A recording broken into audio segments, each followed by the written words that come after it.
Tetapi kalau memang niat baik untuk mensejahterakan guru dengan memberikan gaji sampai dengan 30 juta, rasa-rasanya ini sangat muluk-muluk sekali. Ya, makanya kita harus membuat sertifikasi daripada setiap guru. Karena sekarang banyak sekali ya guru-guru freelance itu yang nggak punya sertifikat, seorang mahasiswa. Kualifikasinya tadi kembali kepada kualifikasinya kan? Mereka yang sekedar bisa mengajar anak-anak, tapi tidak mempunyai kualifikasi guru yang sebenarnya. Guru kan harus S1 kan, kualifikasinya minimal S1. Saya bandingkan dengan tadi pekerja pariwisata yang kan tidak harus S1, minimal mereka SMK atau punya sertifikat qualified. Saya contohkan yang kerja di kapal pesiar. Mereka cukup berbekal lulusan minimal SMK atau SMA, tapi mereka punya sertifikat pengalaman kerja setahun minimal di hotel. Mereka bisa kerja ke luar negeri, gaji awal mereka 9-10 juta di luar negeri kapal pesiar. Bandingkan dengan gaji guru honorer yang harus S1 kuliah, ngabisin berapa puluh atau ratus juta, digaji hanya 1 juta setiap bulan. Itu kan sangat miris sekali.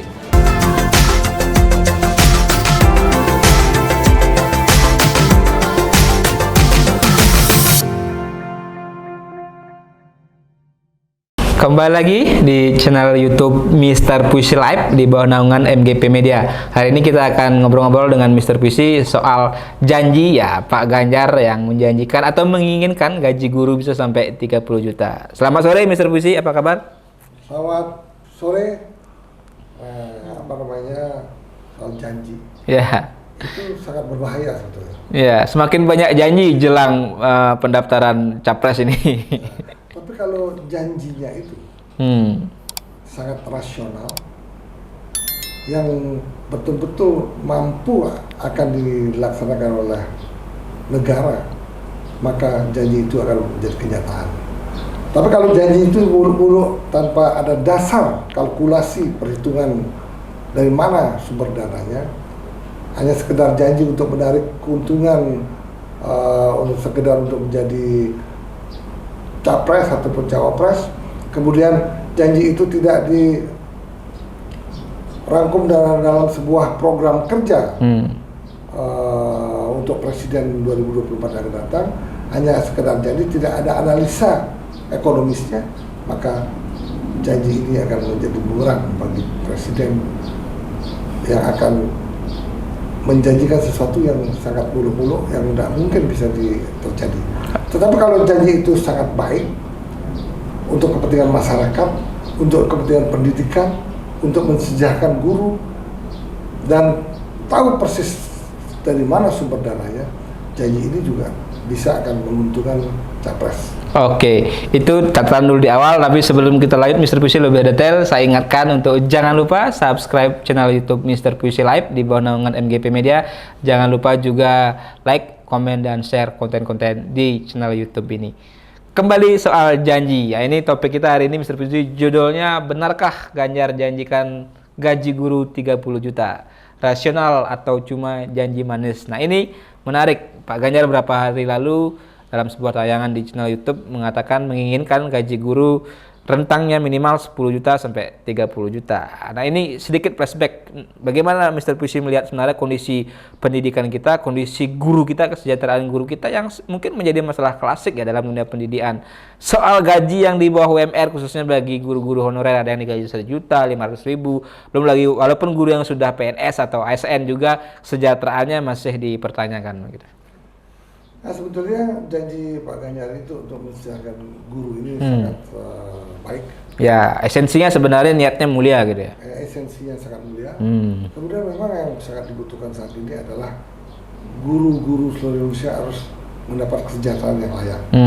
Tetapi bukan guru saja yang harus dididik, karena fasilitas daripada seluruh sekolah yang ada di pelosok-pelosok seluruh Indonesia ini sudah pernah dievaluasi, apakah sudah cukup ataupun banyak pengangguran saat ini di desa-desa terpencil.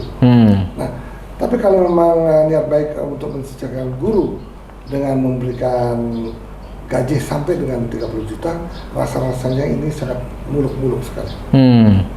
Tetapi kalau misalnya bertahap, mulai 10 juta lah, sebagaimana disampaikan Pak Ganjar. Di tahap awal katanya gaji guru awal 10 juta lah gitu kan. 10 juta, kemudian guru jumlahnya 3,3 juta, plus, sehingga dalam per tahun hampir juga 400 triliun. Sebagaimana janji capres yang lain juga dengan anggaran yang sama dengan konteks yang berbeda. Ini mau diambil dari mana?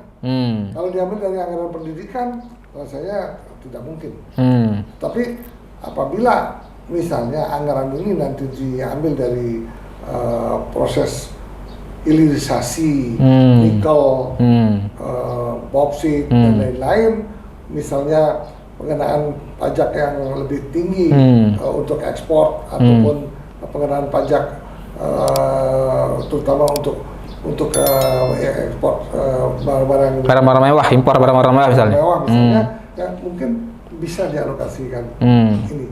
Tetapi kalau ini tidak bisa tahu anggaran dari mana, akhirnya akan jadi janji buluk-buluk. Nah, tentunya kita melihat bagaimana program Pak Ganjar itu dalam hal itu untuk meningkatkan kesejahteraan dengan menggaji guru sampai 30 juta.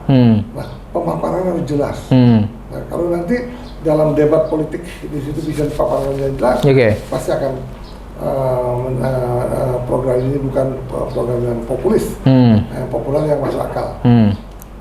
Tetapi Caimin lebih hebat lagi. Ya, Caimin ini si kancil ya, politisi yang katanya si kancil yang cerdik gitu. Ya, tapi kalau kita lihat guru 3,3 juta. Ya. Tapi Caimin itu ingin memberikan ibu hamil 6 juta misalnya. Selama masa kehamilan. Kemudian tambah lagi sepeda motor gratis. Ya, BBM gratis. Semuanya ini kan bisa dikatakan mungkin janji-janji yang sangat populis, sangat menarik. Tapi apakah mampu diterjemahkan dalam suatu paper kertas kerja yang menyatakan bahwa dana itu diambil dari sini tanpa mengganggu APBN misalnya. Baru kita percaya bahwa janji-janji ini akan bisa berlanjut. Oke, nah tadi kita kembali mungkin yang menarik kita bahas soal guru gitu. Sebenarnya kalau kita bicara guru ini dan di dunia pendidikan selama ini tadi yang sangat dikeluhkan kan memang kecilnya gaji guru yang di bawah UMR, ada bahkan 1 juta, 500, 1,5, 2 juta yang khususnya guru-guru honorer. Tapi kan apakah memang wacana gaji guru 10 juta ini bisa menyelesaikan masalah fundamental dalam konteks pendidikan kita atau dalam guru kita? Karena saya membaca juga sebuah narasi atau sebuah pandangan bahwa sebenarnya kita tidak kekurangan guru, malah oversupply guru sebenarnya, karena dianggap sangat mudah menjadi guru, siapapun bisa menjadi guru, sehingga oversupply tinggi sesuai dengan hukum ekonomi. Ketika supply-nya tinggi, demand-nya rendah, pasti gajinya atau harganya akan turun, gajinya rendah dalam konteks guru. Padahal Mr. Puisi seperti apa? Ya makanya kita harus membuat sertifikasi daripada setiap guru, karena sekarang banyak sekali ya guru-guru freelance itu yang nggak punya sertifikat, seorang mahasiswa. Kualifikasinya tadi, kembali kepada kualifikasinya kan? Mereka hanya sekedar bisa mengajari anak-anak, tapi tidak mempunyai kualifikasi guru yang sebenarnya. Tidak kompetensinya, tidak kompeten lah. Itu sehingga menyebabkan hasil kerja guru-guru seperti ini tidak efektif. Tidak mempunyai program yang jelas bagaimana untuk mendidik anak itu dari orang anak itu yang jadi bodoh jadi pintar. Nah, itu yang perlu kita pertimbangkan bahwa ada sertifikasi, ada klasifikasi, mulai guru yang sifatnya dengan mulai dari guru yang setengah jadi sebagai guru honorer. Ya, kualifikasinya harus jelas lah juga. Kualifikasinya mungkin gaji 5 juta. Tingkatan jelas lagi. Guru yang cukup lama dan sangat profesional 10 juta. Mungkin setelah itu akan menjadi 30 juta. Misalnya ada kan seorang guru bisa saja dari doktor juga menjadi seorang guru, tidak harus menjadi dosen. Ya, bisa. Bisa saja terjadi, bisa mendapatkan gaji 30 juta misalnya. Kalau itu dilakukan, tetapi sekarang bagaimana caranya menggali dana tersebut bisa berkesinambungan. Jangan hanya wacana, kemudian setelah itu nggak ada apa. Oke.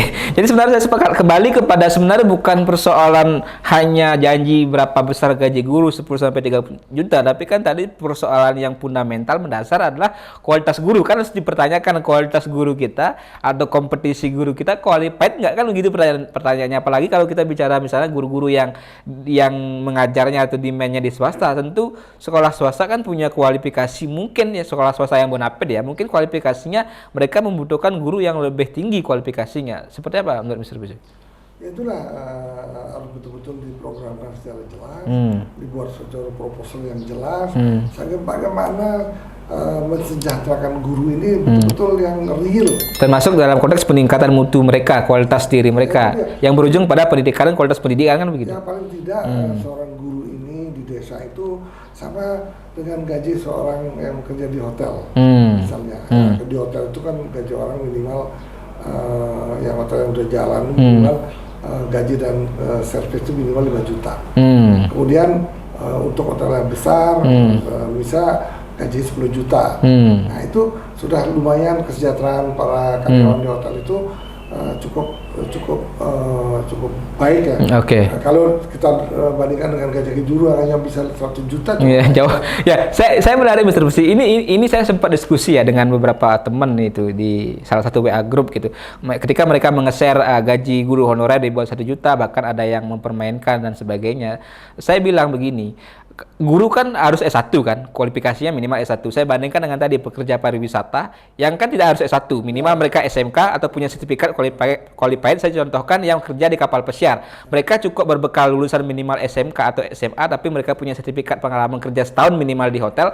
Mereka bisa kerja ke luar negeri, gaji awal mereka 9 sampai 10 juta di luar negeri kapal pesiar. Bandingkan dengan gaji guru honorer yang harus S1 kuliah, ngabisin berapa puluh atau ratus juta, digaji hanya 1 juta setiap bulan. Itu kan sangat miris sekali. Ya, itulah kalau kita lihat patokan daripada anak-anak SMA, SMK yang kerja di pariwisata, kapal pesiar, itu memang 10 juta belum lagi tip-tip yang ya itu minimal saya bilang minimal 10 juta sebulan. Kebanyakan mereka bisa menerima net itu 20 juta dan mereka dapat makan dan ya nggak bayar apa-apa kan. Nggak bayar apa-apa. Nah itulah makanya banyak orang-orang kerja di kapal pesiar pulang-pulang mereka bikin rumah dan lain-lain, kemudian istirahat 6 bulan kembali lagi kapal. Nah itu yang kenapa dibutuhkan memang gaji yang cukup. Karena Pak, kita lihat inflasi yang sangat rendah saja di Indonesia itu kenaikan harga barang tuh begitu gila-gila juga. Gila-gila. Apalagi inflasinya tinggi nanti. Tinggi. Nah, sekarang di angka 2% kalau nggak salah juga kita sudah merasakan kan begitu, apalagi nanti sampai angka 5% ke atas kan cukup berat. Oke, Mr. Bisi, itu sangat menarik juga analisanya. Kita tunggu seperti apa realisasi dan detailnya dari mana duitnya bisa menggaji guru 10 sampai 30 juta. Jangan sampai ini sekedar hanya janji manis. Mudah-mudahan ini akan semanis juga nanti kenyataannya. Oke, sebelum kita akhiri, saya ingatkan untuk jangan lupa subscribe channel YouTube Mr. Puisi Live di bawah naungan MGP Media. Jangan lupa juga like, komen, dan share konten-konten di channel YouTube ini. Terima kasih. Salam pemilu damai.